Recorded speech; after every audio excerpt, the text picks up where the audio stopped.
അസ്സലാമലൈക്കും ഫ്രണ്ട്സ്. ഇന്ന് ഞാൻ നിങ്ങളായിട്ട് ഷെയർ ചെയ്യുന്നത് ഒരു ഡാർക്ക് ചോക്ലേറ്റിൻ്റെ റെസിപ്പിയാണ്.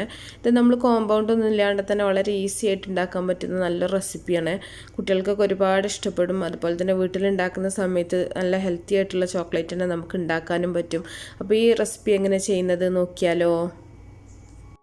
ആദ്യം തന്നെ ഒരു സോസ് പാനിൽ കുറച്ച് വെള്ളം വെച്ചിട്ടുണ്ട്. അതിൻ്റെ മുകളിലായിട്ട് നമുക്കൊരു ബൗള് വെച്ചുകൊടുക്കാം. ഈ ബൗളിലേക്ക് ഒരു 1/4 കപ്പ് ബട്ടറാണ് ചേർത്ത് കൊടുത്തിട്ടുള്ളത്. ഈ ബട്ടർ ചെറുതായിട്ടൊന്ന് മെൽറ്റായി വരുന്ന സമയത്ത് നമുക്കിതിലേക്ക് ഒരു 1/4 കപ്പ് പൊടിച്ച പഞ്ചസാരയും കൂടെ ചേർത്ത് കൊടുക്കാം. ഞാനിപ്പോൾ ഈ പറയുന്നതിൻ്റെ അളവൊക്കെ നിങ്ങൾക്ക് കൂട്ടിയെടുക്കണം എന്നുണ്ടെങ്കിൽ എല്ലാം ഒന്ന് ഡബിൾ ചെയ്തെടുത്താൽ മതി. എന്നിട്ട് ഈ ബട്ടറും പഞ്ചസാരയും കൂടെ നന്നായിട്ടൊന്ന് മിക്സ് ചെയ്ത് കൊടുക്കുക. ഇത് നന്നായിട്ടൊന്ന് മെൽറ്റായി വരുന്ന സമയത്താണ് നമ്മൾ ഇതിലേക്ക് കൊക്കോ പൗഡർ ചേർക്കേണ്ടത്. അപ്പോൾ നമ്മൾ മിൽക്ക് ചോക്ലേറ്റ് ആണ് നിങ്ങൾക്ക് വേണ്ടതെന്നുണ്ടെങ്കിൽ ഈ ഒരു സമയത്ത് നിങ്ങൾക്ക് ഒരു 2 ടേബിൾ സ്പൂൺ പാൽപ്പൊടിയും കൂടെ മിക്സ് ചെയ്ത് കൊടുത്താൽ മതി. ഇപ്പോൾ ഡാർക്ക് ചോക്ലേറ്റ് ആയതുകൊണ്ട് തന്നെ നമ്മൾ പാൽപ്പൊടിയൊന്നും ചേർക്കണില്ല. അപ്പോൾ നന്നായിട്ടൊന്ന് ഇളക്കി മിക്സ് ചെയ്തെടുക്കുക. അപ്പോൾ വെള്ളം തിളക്കുന്നതിനനുസരിച്ച് നന്നായിട്ട് തന്നെ അത് മെൽറ്റായി വരും. ഇനി ഇതിലേക്കൊരു 1/2 കപ്പ് കൊക്കോ പൗഡറാണ് ചേർത്തിട്ടുള്ളത്. ഞാനിവിടെ ഡാർക്ക് കൊക്കോയാണ് ചേർത്തിട്ടുള്ളത്. അപ്പോൾ നന്നായിട്ടൊന്ന് കൊക്കോ പൗഡർ ചേർത്തിട്ട് നന്നായിട്ടൊന്ന് ഇളക്കി മിക്സ് ചെയ്യാം. അപ്പോൾ നമുക്ക് ഈ ഒരു അളവിലാണെങ്കിൽ കറക്റ്റായിട്ട് തന്നെ നമുക്ക് കിട്ടും. അപ്പോൾ എല്ലാത്തിൻ്റെ അളവും കറക്റ്റ് ആയിരിക്കും കേട്ടോ. ഞാൻ മെഷർമെൻറ്റൊക്കെ ഡിസ്ക്രിപ്ഷനിൽ കൊടുക്കുക. അപ്പോൾ നിങ്ങൾക്കത് നോക്കിയാൽ മതി. ഇല്ലെങ്കിൽ നമ്മൾ കൊക്കോ പൗഡർ കുറച്ച് കൂടുതലാണെന്നുണ്ടെങ്കിൽ ഒരുപാട് കട്ടിയായി പോകും. ഇപ്പോൾ ഇത് പാകമായിട്ട് വന്നിട്ടുണ്ട്. നമ്മൾ തീ ഓഫ് ചെയ്തിട്ടുണ്ട്. ഇനി നമ്മൾ ഏത് മോൾഡിലാണ് ഒഴിച്ച് വെക്കുന്നത് അതിനനുസരിച്ചിട്ട് നിങ്ങളുടെ കയ്യിലുള്ള ഏതിലാണെങ്കിലും നമുക്കിത് സെറ്റ് ചെയ്തെടുക്കാം.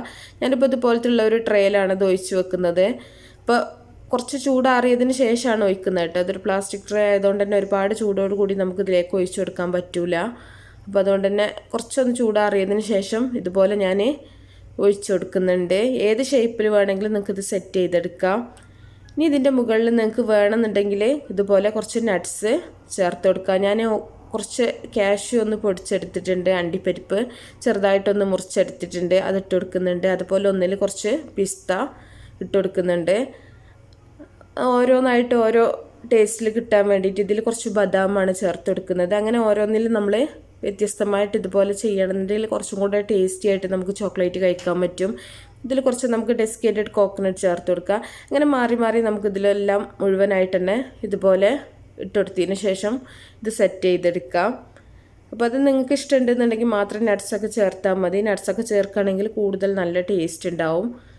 കുട്ടികൾക്കൊക്കെ കഴിക്കുന്ന സമയത്താണെങ്കിലും നല്ലതാണ്. ചോക്ലേറ്റ് മാത്രം കഴിക്കുന്നേക്കാളും നല്ലതാണ്. അപ്പോൾ മുഴുവനും നമുക്കിതുപോലെ ഒന്ന് ഇട്ട് കൊടുക്കാം.